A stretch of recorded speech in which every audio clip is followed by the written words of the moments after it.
Janji Allah itu nyata. Iman membuat segala sesuatunya luar biasa.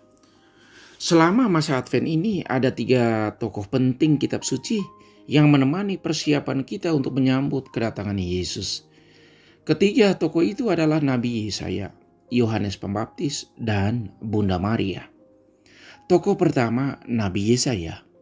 Ia mewartakan dan menghadirkan kasih serta kebaikan Allah kepada orang Israel, terutama sejak mereka di pembuangan Babel dan saat mereka keluar dari sana. Yesaya mengajak mereka untuk bertobat.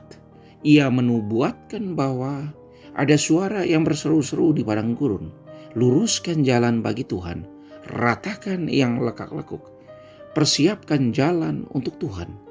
Itu sudah kita dengar sejak minggu pertama dan kedua masa Advent. Tokoh kedua adalah Yohanes Pembaptis.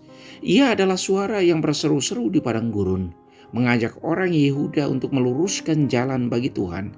Bertobatlah dan berilah dirimu dibaptis. Ia meyakinkan orang dengan teladan hidup dan pewartaannya. Itu yang sudah kita dengar dalam minggu kedua dan minggu ketiga masa Advent. Tokoh ketiga adalah Bunda Maria. Dia yang dipilih Allah untuk menjadi bunda putranya. Maria dalam semua ketidaktahuannya, ia menyerahkan diri kepada kehendak Allah. Ia percaya akan apa yang dikatakan oleh malaikat Tuhan, bahwa ia akan mengandung dan melahirkan seorang anak laki-laki. Terhadap berita itu, Maria menunjukkan imannya yang sangat besar. Aku ini hamba Tuhan, terjadilah padaku menurut kehendak-Mu. Ini yang akan kita dengar di minggu keempat masa Advent ini. Mari kita terus belajar dari ketiga tokoh penting masa Advent ini. Belajar dari pengalaman Raja Daud. Dalam kitab kedua Samuel bab 7 ayat 1-5, ayat 8b sampai 12, dilanjutkan ayat 14a dan ayat 16. Karya agung Allah selalu lebih dahulu untuk manusia, dan kemudian manusia membalasnya dengan berbuat baik dan mewartakan kepada sesama bahwa Allah itu baik. Allah yang lebih dahulu mencintai manusia, baru kemudian manusia membalas cinta Allah itu. Allah menjadi penggerak utama. Ia terlebih dahulu memberikan contoh mencintai untuk kemudian ditiru oleh manusia. Setelah Daud mulai menikmati masa kejayaannya sebagai raja, timbul dalam kesadarannya untuk membangun rumah Allah.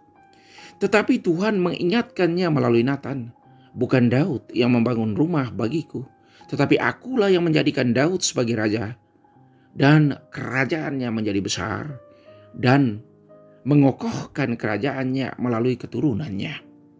Akulah yang mengambil engkau dari padang ketika engkau mengiring kambing domba. Engkau kuambil untuk menjadi raja atas umatku Israel. Aku telah menyertai engkau di segala tempat yang kau jalani dan telah melenyapkan semua musuhmu. Aku membuat besar namamu. Allah lah yang menjadi penyebab utama.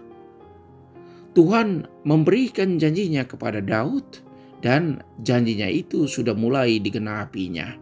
Yaitu pertama, janji kepemimpinan, kuasa. Daud akan menjadi raja yang besar dan kerajaannya akan kokoh selamanya melalui keturunannya.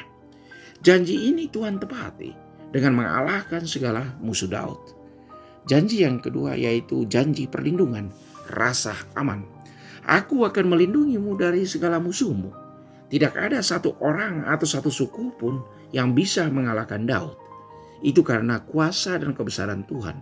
Bersama Tuhan, segala sesuatu itu mungkin. Tuhan itu ajaib. Ketiga, janji kedekatan. Aku akan menjadi bapamu dan kamu akan menjadi anakku, sabda Tuhan. Itu sebuah relasi yang begitu akrab. Keturunan Daud akan menjadi banyak dan mereka akan disebut sebagai umat pilihan, bangsa pilihan Tuhan. Kita semua menerima janji yang Tuhan telah berikan kepada Daud. Janji Tuhan itu kita alami melalui pembaptisan. Kita diangkat menjadi putra-putri Allah dan melalui sakramen-sakramen gerejani lainnya kita dilindungi, dikuatkan dan terus dijaga agar dekat dengannya. Bukti yang paling besar dari janji Tuhan yakni dengan mengirim Sang Juru Selamat yang kita nanti-nantikan kedatangannya. Dialah penyelamat dan jaminan kehidupan kekal untuk kita semua yang percaya. Belajar dari pengalaman Maria bisa kita baca dalam Injil Lukas bab 1 ayat 26 sampai 38. Malaikat Gabriel, dialah utusan Allah yang memberi salam kepada Maria. Salam hai engkau yang dikaruniai, Tuhan menyertai engkau. Maria sangat terkejut mendengar salam itu. Lalu ia bertanya dalam hati, apa arti salam itu? Jangan takut hai Maria, sebab engkau akan beroleh kasih karunia di hadapan Allah. Sesungguhnya engkau akan mengandung dan melahirkan seorang anak laki-laki, dan hendaklah engkau menamai dia Yesus. Ia akan menjadi besar dan akan disebut anak Allah yang maha tinggi. Ia akan menjadi raja atas kaum keturunan Yakub sampai selama-lamanya, dan kerajaannya tidak akan berkesudahan. Bagaimana mungkin hal itu terjadi? Karena aku belum bersuami. Pertanyaan Maria. Roh Kudus akan turun atasmu, dan kuasa Allah yang maha tinggi akan menaungi engkau. Bagi Allah tidak ada yang mustahil. Sesungguhnya aku ini adalah hamba Tuhan. Terjadilah padaku menurut perkataanmu. Itulah seruan Maria yang sangat terkenal, yang semua kita menghafalnya dengan baik. Maria memiliki ketulusan dan kerendahan hati untuk percaya pada apa yang disampaikan oleh malaikat Gabriel. Melalui Maria, peristiwa besar kelahiran Sang Juru Selamat itu terjadi. Yang kita perlukan dalam kehidupan setiap hari yaitu ketulusan dan kerendahan hati untuk selalu terbuka terhadap rencana Allah. Janji Allah itu nyata. Iman membuat segala sesuatunya luar biasa. Tuhan memberkati.